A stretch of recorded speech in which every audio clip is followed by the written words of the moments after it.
what a weekend we have for episode 101 of The Next Best Bet. We have college football conference championship games.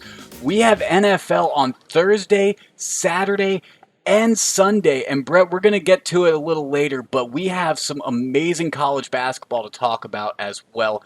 How are we doing? How are you feeling after episode 100? Oh man, I can't wait for this weekend, Higgins.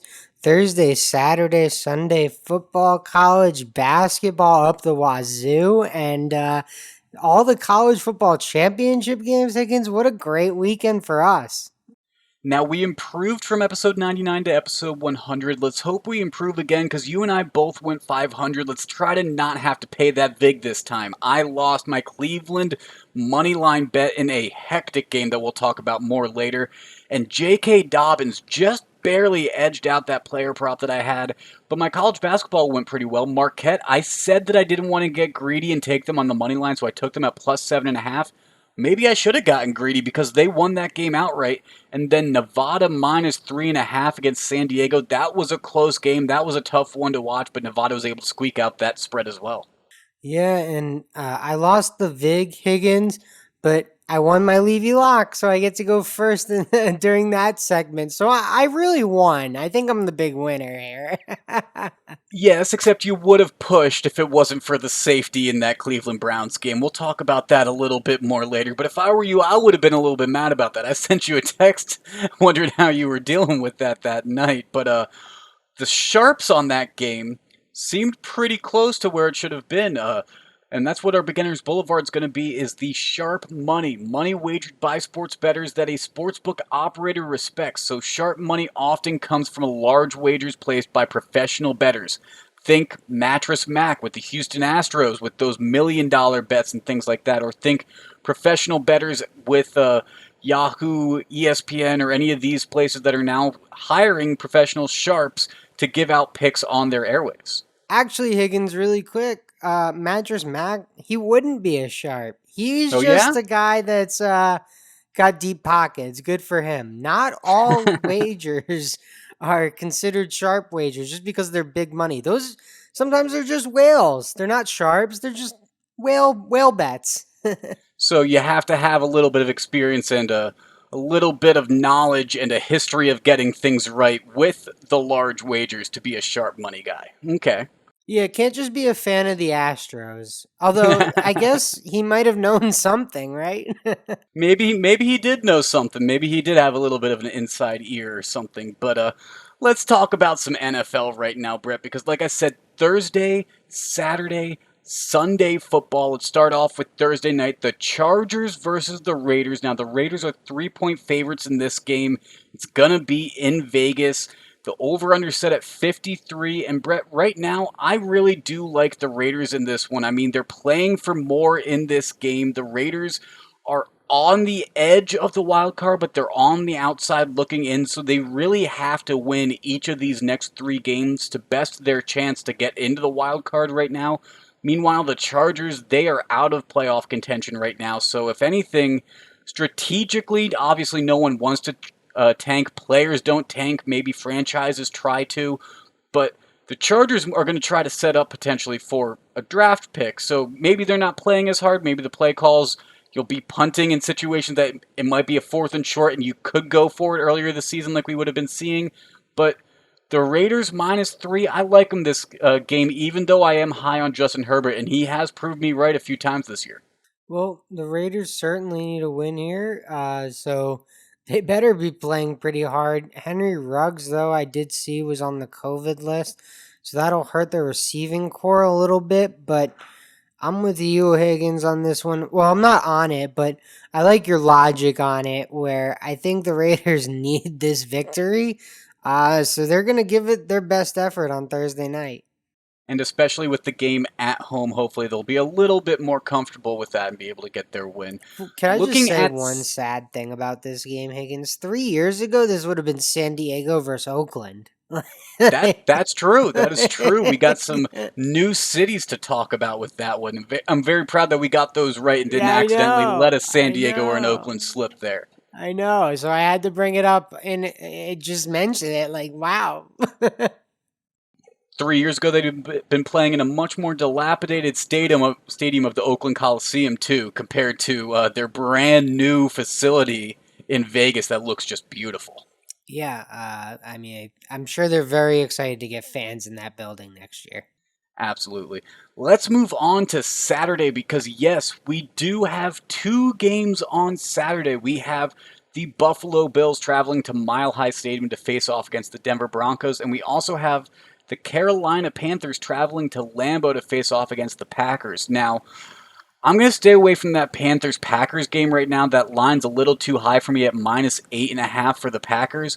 But Buffalo being under a touchdown favorite, they're at -6 right now. I do like that because Buffalo, they're sitting a game below Pittsburgh Steelers for the 2 seed in the AFC right now. But if they were to finish with the same record as Pittsburgh because of their win last week, they would have that tiebreaker to get that bye, that first round bye. That's all important. Not to mention the secondary in Buffalo is a honestly my favorite secondary, one of the best secondaries in the NFL right now. And Drew Lock is a confident quarterback. To a fault, maybe he's a little overconfident. I wouldn't be surprised if maybe there's a turnover or two, and if it's at a big time, a very well needed time, that could help push Buffalo to that win. I think they're going to do more than win, though. I think they're going to win by a full score. Okay. I don't know. It's tough to play at altitude. I guess for Josh Allen's sake, at least he played college ball at altitude. But as you mentioned to me off the podcast, Higgins, not really going to help him. It's been a few years, so Yeah, you have to be there and practice with that a little bit, I think. yeah. So I don't know. It just this late in the season going to Denver, it's tough, man. It's tough altitude. It's gonna be cold. You know it's gonna be cold. It might be snowy. I Right now, guess the weather Buffalo's says used to no that. snow, around 42 degrees, but Buffalo's used to that. Yeah, They have lake effect, so they're used to that type of weather. The altitude is what should concern Buffalo most, to your point. yeah. It's just that game. I don't like that game.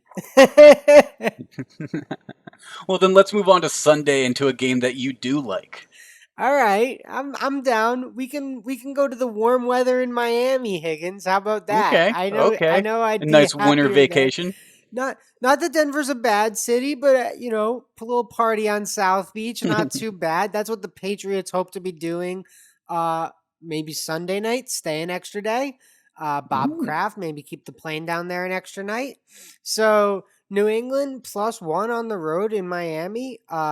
Bill Belichick in this one is going up against a former coach that used to coach under him and a rookie quarterback. Both situations where Bill Belichick excels, and he's getting a point, and it's +105 in Oregon, Higgins. Sign me up. Yeah, when I saw that the VIG in this on a +1 spread was at +105, I was like, that's interesting because typically on a spread that's only 1 point, I just look at the money line because at that point, why bother taking the point to me? You're only going to basically get a push in a sense if you lose.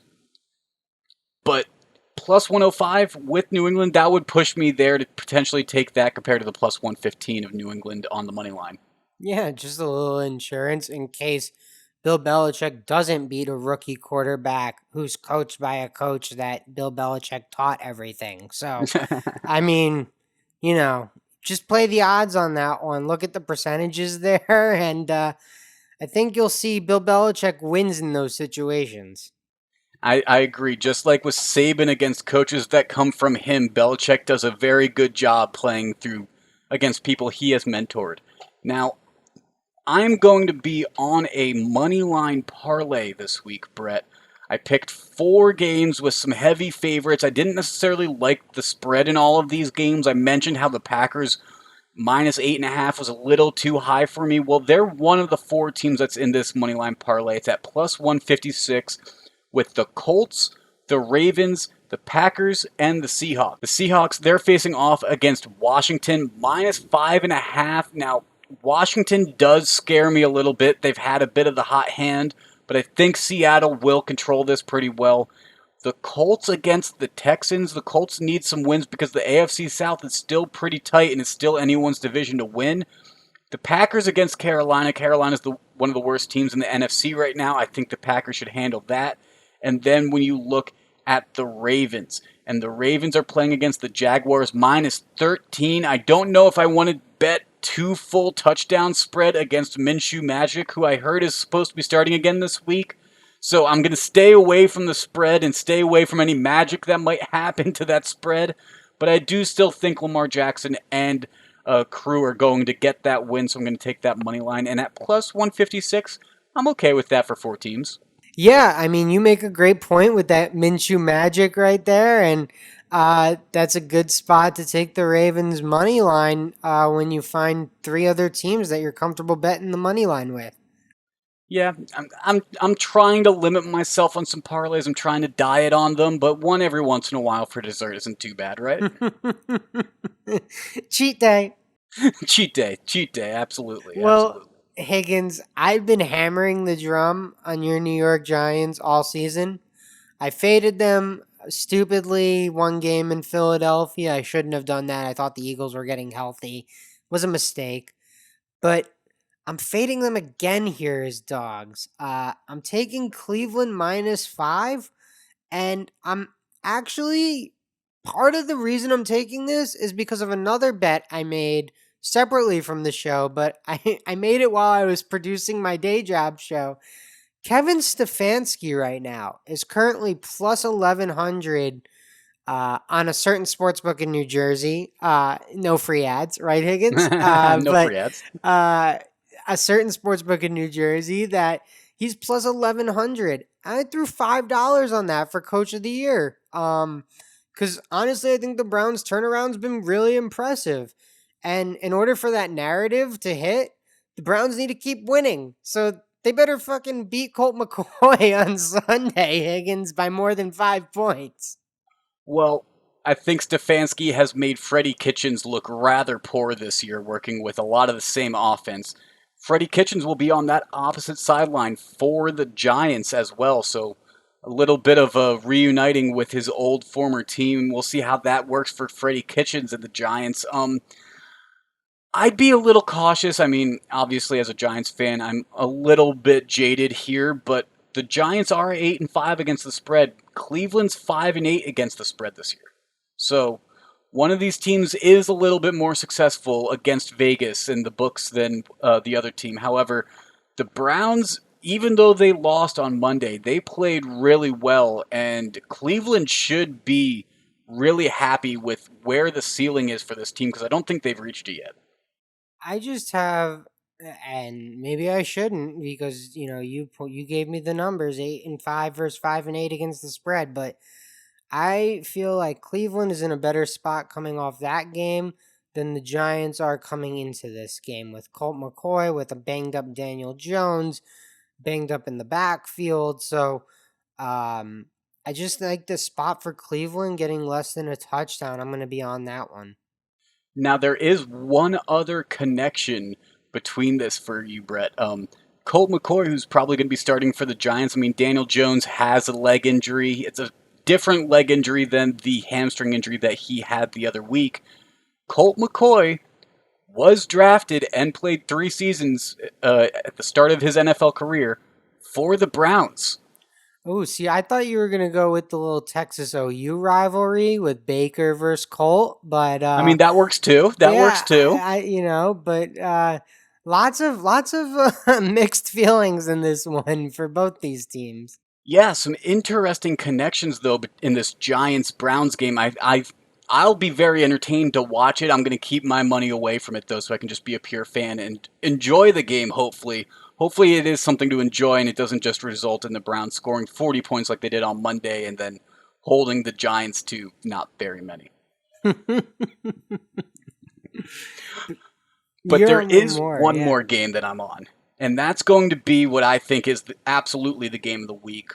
Chiefs versus Saints, and it's in New Orleans, so you don't have to worry about any weather.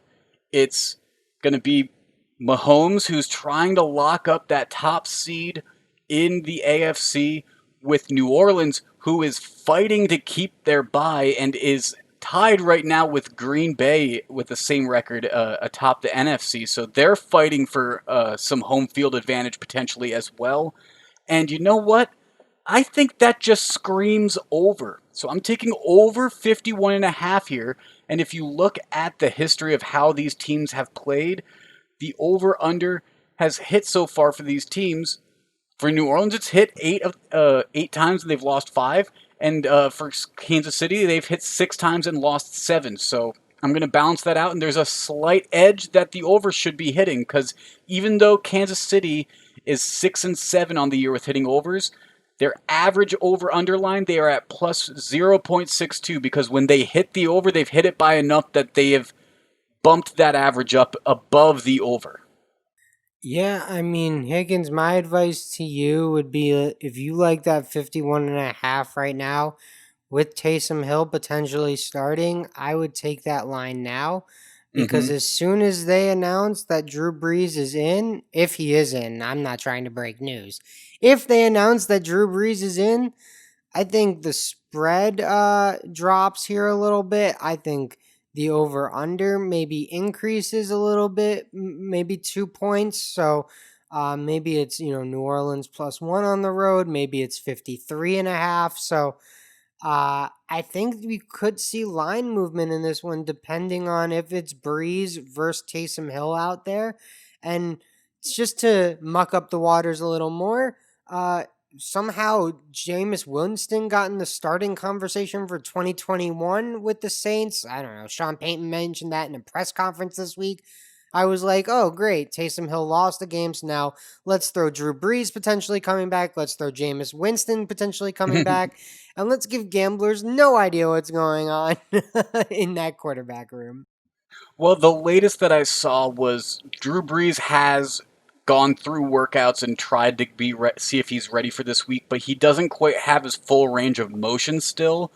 And so they're trying to keep him from having pain before he starts his next game again. So the last I saw is that week 15 we will not be seeing Drew Brees. But you're right, they could be holding their cards close and we find out Sunday at 4 p.m. Eastern, 7 p.m. Eastern, right before game time. Oh yeah, Drew Brees, he's going to play.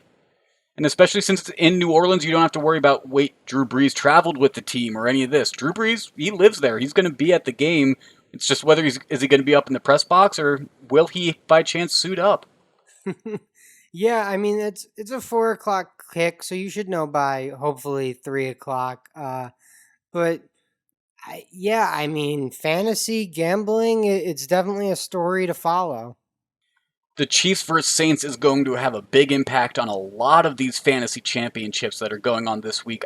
I'm in a league that's a semifinals right now, Yep. and I kind of need this over, which I will admit may have impacted my decision. But I have Mahomes, Kamara, and Kelsey on my team, Over. and so I need the over. I need as Over. many points as possible. I love that. I love that. And you know what? I would be perfectly happy if 89 points were scored, like what happened on Monday night in this Cleveland Baltimore game.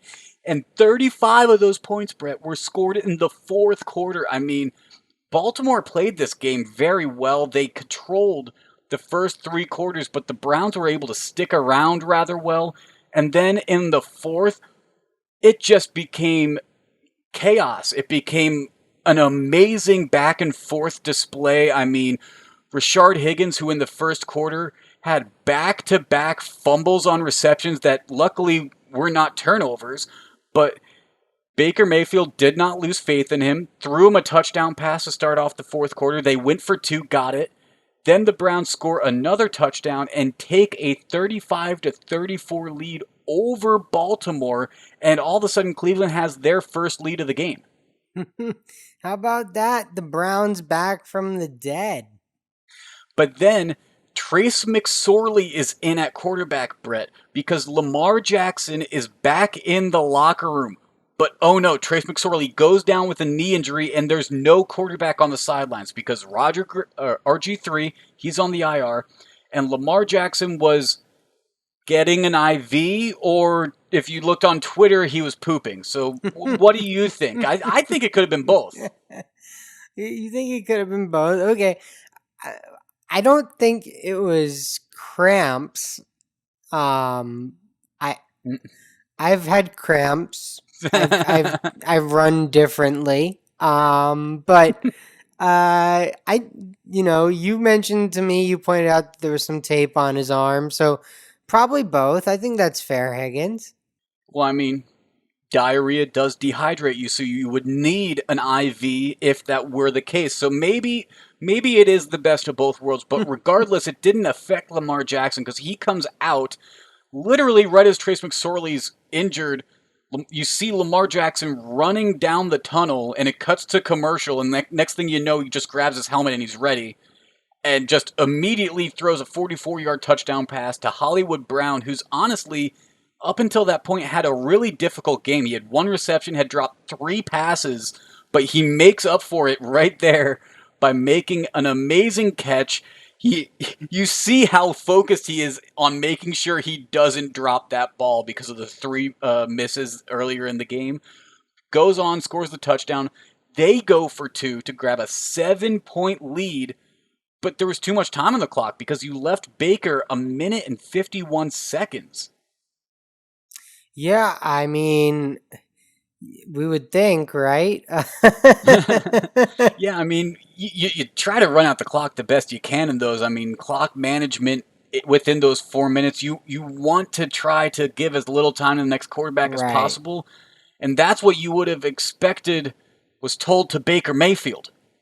You have a Yeah, minute 51 to work with here.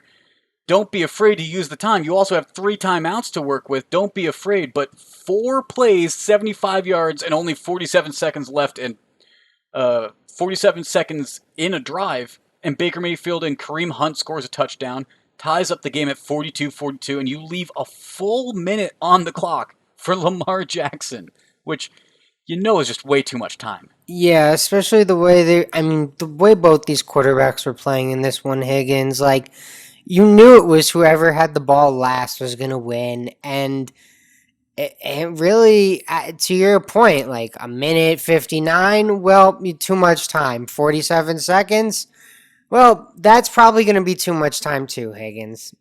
Yeah, and I mean, it wouldn't be a moneyline magic if the final score of the game was a minute out. No, especially when you have Mr. Automatic, basically a robot. I think he's a machine, a cyborg, something. Justin Tucker. He missed a kick last week, and everyone's breath just stopped for 5 seconds because no one understood what happened. He drills a 55-yard field goal. He drills it. Cleveland didn't even try icing him. They were just like, go ahead and kick it. We know. Just go ahead and kick it.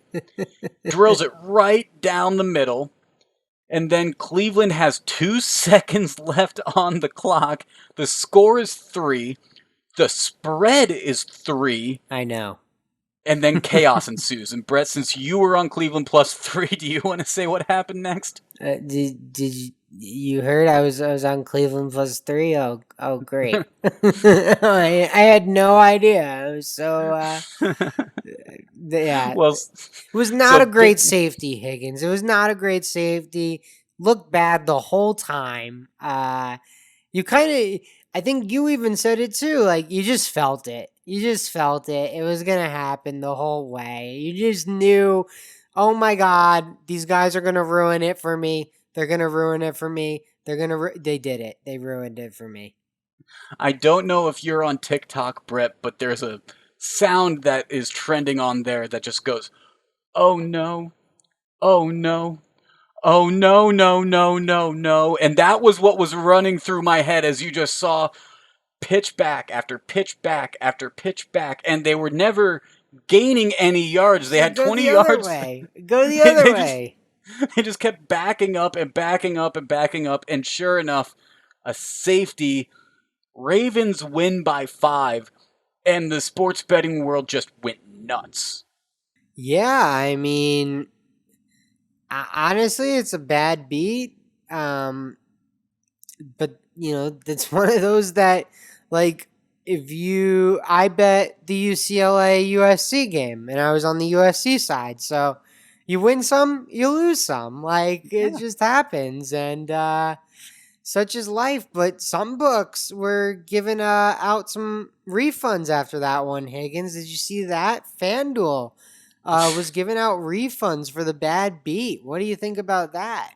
I don't like that. I mean, obviously, this play, the safety, swung the needle millions of dollars in either direction of totals of people that were going to have to get paid out. Millions of dollars, whether it be a single sports book or just overall.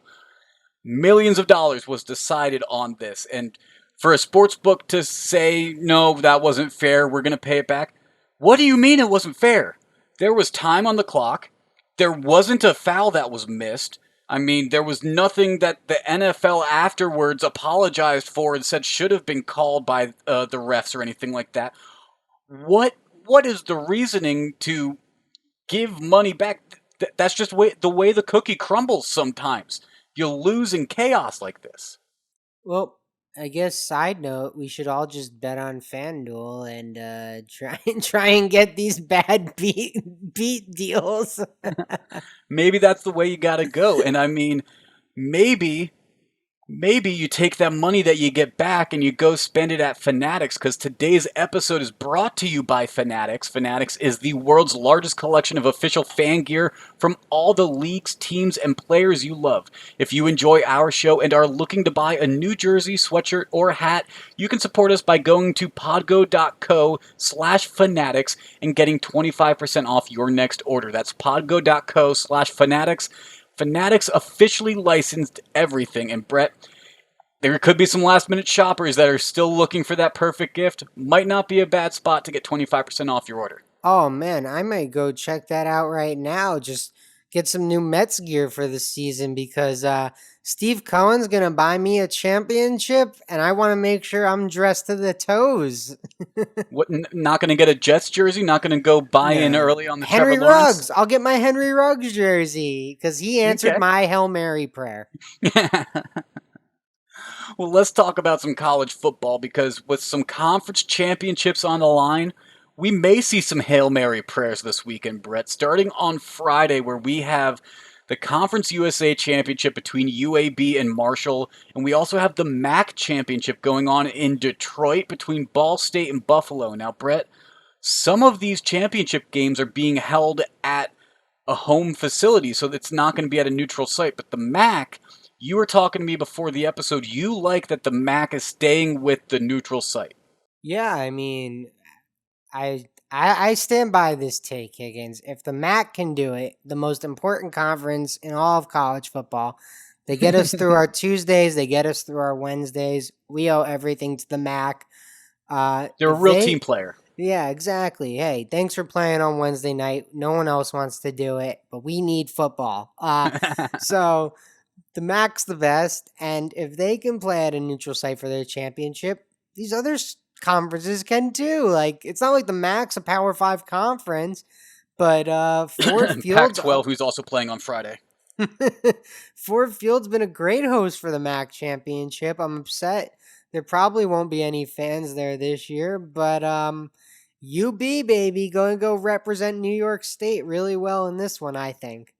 And that's who I'm going to be on in this game between Ball State and Buffalo, Brett.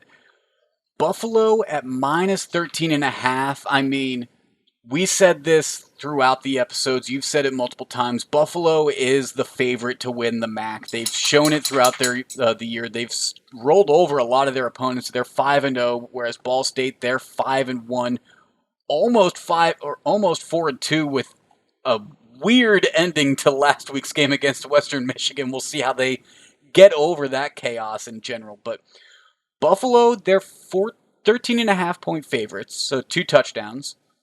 But they've, on average, won their games by 30 points, Brett. They're, on average, scoring 51 points per game, and they're allowing 21 points per game. So, while Ball State is a top-tier opponent considerably in the MAC, I think Buffalo will still handle this game rather well, so I think they're going to win by more than 2 touchdowns. My money's going to be on Buffalo minus 13.5.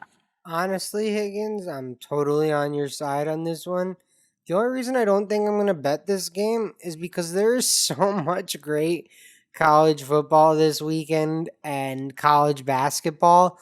Um, I just don't think I have the bankroll to be betting on the MAC championship when all these other championship games are going on, and college hoops and the NFL. So this was just a pure bankroll call for me. But I'm with you. I do believe in Buffalo. I think they'll cover the 13.5 here. I think they're the better team, and I'm excited to see whichever team lands a few of these Buffalo players, but specifically Jarrett Patterson. That kid has been electric all season. Well, Brett, before we move on to the Saturday slate that you just mentioned is jam-packed, I do want to talk about that Pac-12 Conference Championship real quick because since Washington is in COVID-19 protocols, they're not able to play in this even though they are the team that deservedly should be playing against USC in this game. Oregon is getting this shot.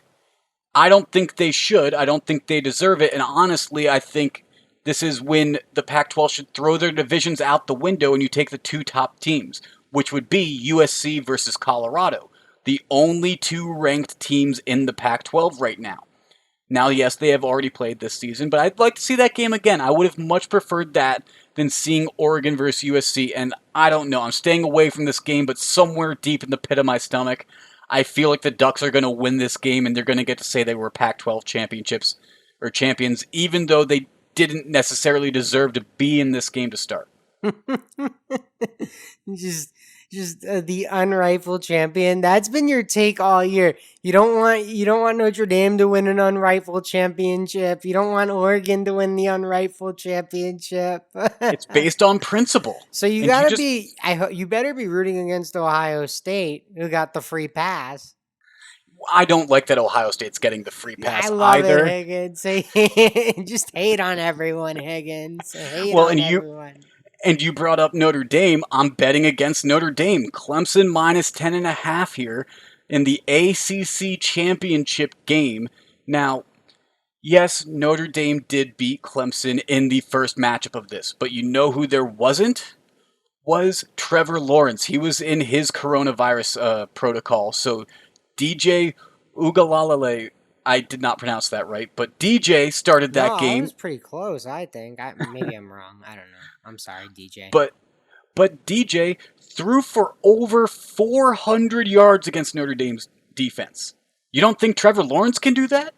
I think Trevor Lawrence can do that. Meanwhile, Ian Brooks, he only threw for one touchdown in that game. I expect Clemson's defense to be able to adjust a little bit better and be able to get this win. So Clemson minus 10.5, even though they lost that first game, I think Trevor Lawrence really does swing that much. Honestly, Higgins, I love all the points you brought up, but I love all the points you brought up for Notre Dame because I Okay. think DJ Ugalele proved that it doesn't matter who the heck playing quarterback for Clemson. Clemson's defense can't stop Notre Dame. And honestly, do I really think Notre Dame's going to win this one? No, but I think Notre Dame covers. I don't think it's a blowout. We saw a game go to double overtime in South Bend. Why can't this one go to double overtime in Charlotte? It's technically a neutral site, but it's significantly closer to Clemson, South Carolina. I can promise you that. As someone that has lived in Charlotte, I can promise you, I saw signs on the highways for Clemson. I saw none for South Bend, Indiana. That makes sense. That makes sense that Clemson would be a little bit closer to Charlotte. It's close though, right? It's close. 2 hours, 2 hour drive. Nothing too crazy. There's South Carolina bars, North Carolina bars. There's Clemson bars. So big fan base, alumni base there for sure. But Notre Dame's a national team. I expect the fan base to show up for Notre Dame as well. They will have limited fans at this one. So similar to the Notre Dame game where there were fans, there will be fans at this one as well, I think. That'll be very interesting to see, and I'm very excited for that game, Brett. Yeah, no, that's. I mean, to be honest, to have that and the Bills on at the same time, like that's rude to us. We want those games both in prime time. Maybe we'll have to parlay them. Maybe. Well, Brett, you have a pick not outside the Power Five of one of these mid majors that you like to. You're not going to be betting on the MAC, but you're going to be betting on the Mountain West. Well, sometimes when an undefeated team is getting 6.5 points, you just gotta take it, right? Like you gotta take the points. So San Jose State in a neutral site game, actually in a stadium that they played in last week, Higgins. Fun fact. So they've played in this stadium now back-to-back weeks. Will be taking on Boise State, who lost to BYU earlier this year. San Jose State's undefeated, unblemished record. I don't know if they're going to have their first loss come this week, especially when they've already been in Vegas longer than Boise State. And they're a little bit more comfortable with the stadium and their surroundings because they've played there before this year, last week. Yeah, a little bit more familiar with the facility, with the hotel they were staying in, the drive to the locker rooms, all of that. Yeah, that all plays a factor into just being comfortable on your way to the game. Absolutely. Yeah, and they won last week in Vegas, so why not go 2-0 in Vegas? Leave a big winner. There you go. No one goes to Vegas to win a little bit. Well, I think there's going to be another big winner, but this one's going to be in Atlanta. Alabama's 17.5-point favorites, and they're just going to cover. That's just what's going to happen. I mean, they're 8-2 against the spread this year. Florida's 4-5-1 against the spread this year. They're not good against the spread. So I expect Alabama to do what Alabama does. They're going to win forcefully, and they're going to make sure they get the number 1 overall seed in the college football playoffs. Okay, so here's the real question on this game. Mac Jones or Devonta Smith for the Heisman? Okay. I guess Kyle Trask is technically still in it, but I don't think Florida's winning this game. So 3 losses, he's gone. I think you got to go with the quarterback, so I'd say Mac Jones. Mac Jones, yeah. I mean, it's going to be close. It's going to be close between those two, but I'm with you. I think the air has left the bubble after last week's loss to LSU for these Gators. So I don't see them bouncing back in this one. This feels like a Bama blowout. Yes, it really does. It really does. It was an easy pick for me. It was almost my pick of the pod, but not quite. Not quite. All right. Well, I'm on one last championship game. Although I will say this, Higgins, I was surprised you didn't try and pick Cincinnati Tulsa for like the 5th time. I thought, I was considering it. I tried week it was like week 2 of the season. It got postponed. Then you tried the last 3 times they tried to play. So I was surprised you stayed off that one. But our last championship game that we're going to preview, the Big Ten Championship, Northwestern, the Fighting Reese Davises, plus 20.5. They're my favorite team in college football all year, Higgins. I've loved betting on Northwestern this year. I've loved watching them. They play hard defense. Honestly, it's going to be tough for Ohio State to score 21 points. It won't not be an easy 21 for them to get up on the board. I do not think Northwestern wins, unfortunately, but 3 scores is disrespectful, and Northwestern will absolutely cover the 3 scores. See, I don't necessarily feel the same way about that spread as you. Now, Northwestern absolutely does make me nervous, and I think they fully can beat this spread and cover it rather handedly. But also, the Buckeyes' offense is good enough that they can score that much if they need to. Justin Fields is that talented. So the fact that I could see Ohio State easily winning by 3 touchdowns or Northwestern's defense easily stopping that, I don't have a good enough read on this that I'm staying away from that game. I'm just so disappointed in you. I was going to go take our Fanatics little promo. I was going to buy you a Northwestern shirt. We were going to take pictures on Saturday. What the heck? Don't buy me a Northwestern shirt. They're the only school that didn't let me in. We were going to wear our Northwestern jerseys and take our picture. It's all over. Well, since you mentioned that Cincinnati game, I actually did just look at a little bit of it just now, and you know what? Tulsa has a better record against the spread than Cincinnati. Cincinnati was very good to me on the spread, but Tulsa's better overall this year against the spread, so maybe I'll have to post on social media picking that game. We'll see. We'll see where I'm at. We'll see where my bankroll management's been by that time on Saturday. But who knows? I mean, there is a ton of college hoops going on, Brett, this weekend, including on Saturday, and I know some of that bankroll management's going to have to go there. Yeah, well, I mean, Saturday's a huge day, but let's run them this really quick in order. Thursday night, we've got probably the game of the week thus far. Kansas at Texas Tech, the number 5 team in the country, travels to Lubbock to face the number 14 team in the country. I'm excited about that one. Also, a pretty cool note, Higgins, on Thursday.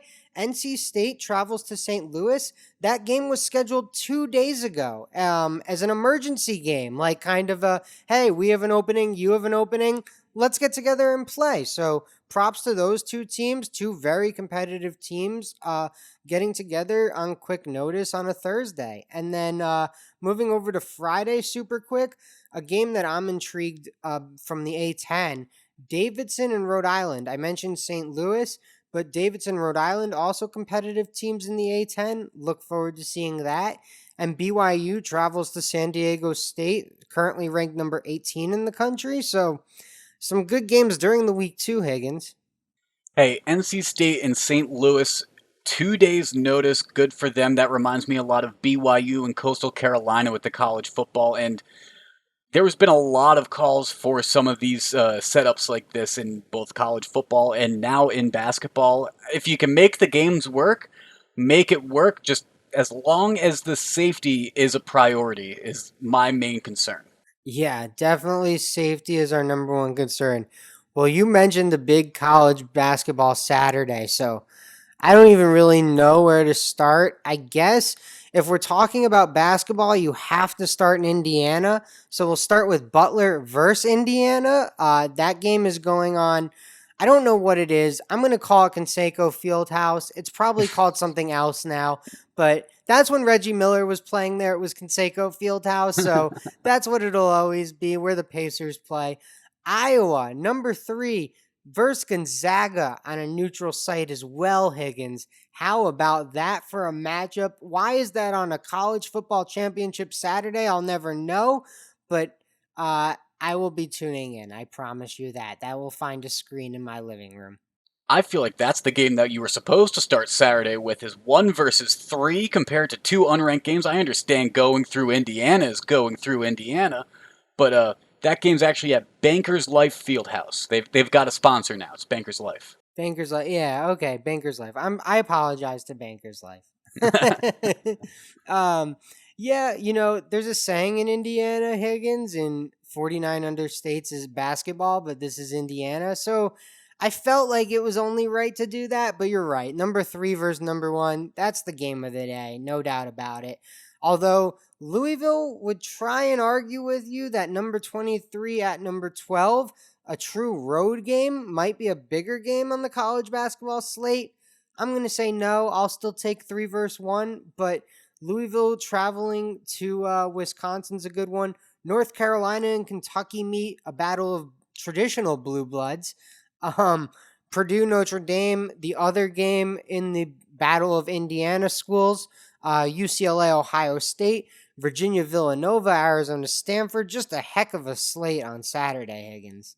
Now, Wisconsin, those students had a long day of tailgating those fans because Wisconsin basketball, that game's at noon Eastern, and then the football game that they play, because there is a Wisconsin football game, even though there's the Big Ten championship going on, there are some other games that are still being played as well. And Wisconsin's got one of those games. They play at 4 p.m. Eastern time. Iowa was supposed to have a football game. That game's canceled though, so luckily all that attention can be directed at Garza and the Hawkeyes trying to topple down Gonzaga. Yeah, I mean, I can't wait for that one. It's just a bummer that there's so much great football on that day that it'll be overshadowed a little bit, but great for those two programs getting together. Gonzaga was also supposed to play number 2 Baylor. There's still talks about potentially rescheduling that, but that's amazing when these schools will schedule each other out of conference like that. And real quick, we'll hit on Sunday. Number 9 Creighton travels to UConn. A lot of people think UConn can be a sleeper team in the Big East this year. Illinois, number 13, travels to number 19 Rutgers. And Oklahoma State, potential number 1 pick Cade Cunningham, travels to number 11 Texas on an NFL Sunday. And it'll be interesting to see. I mean, Creighton just lost to Marquette, like we talked about at the top of the show. They play at St. John's before they go and play at UConn, so it'll be interesting to see, are they able to right the ship against St. John's and then get back to their winning ways against UConn, or is there going to be a little bit of a stumble going on this weekend for them? Yeah, hopefully they can get these 2 wins if they want to stay in the top 10, because UConn would be a good win, and if you win 2 games in a week, it's tough to move you down too far. Absolutely, absolutely. But let's get into our Levy locks and pick of the pods. And Brett, like you said, you did win your Levy locks. So once again, I think this is 3 times in a row now you have the honors. It's so nice to win something. You lose to the VIG, but you win the Levy lock, so at least you get something. I love Northwestern all year, Higgins. Their defense is what's doing this bet for me. Plus 20.5. I honestly think it'll be tough. Not impossible, just tough. It'll be more difficult to score 21.5 points on Northwestern than it is for most opponents that Ohio State plays. And I just think that 3 scores is disrespectful for a championship game. So give me Northwestern in this spot. They're going to be competitive. They're probably not going to win outright, but I expect them to keep it close. Well, you're picking a game that's on Saturday. I think that should be a good one, but my eyes are on Friday. I like Buffalo. Which Buffalo, Higgins? You're on 2 Buffalo teams here. You don't get 2 picks here. You're right. That's true. But University of Buffalo plays on Friday. Buffalo Bills, they play on Saturday. So I'm taking University of Buffalo minus 13.5. That's going to be my pick of the pod. Like I said, they're averaging over 50 points a game. Their defense is only allowing 21 points per game. A 30-point spread in points allowed versus points forced. You got to take that. I mean, even though it's 2 full scores, I think Buffalo should cover that. I was not letting you get away with 2 picks. No way. No way. I put Fair Buffalo. enough. I put Buffalo there. What do you mean? Just trying to get my honors back to be able to give out my pick of the pod first. That's all I'm trying to do. Hey, I respect the hustle. I'm just not letting you get away with it. Well, we mentioned a ton of college basketball games and some other college football games that we might find ourselves on day of. So make sure to follow us on social media at NBB Pod, at Next Best Bet, at NBB Pods on Twitter, at Next Best Bets on Instagram, and the Next Best Bet Facebook page and YouTube channel. We'll post day of picks, and we'll also be releasing some other content on there as well. This has been episode 100 this has been episode 101 of the Next Best Bet. For Brett, I'm Jake. We'll talk to you again after the weekend.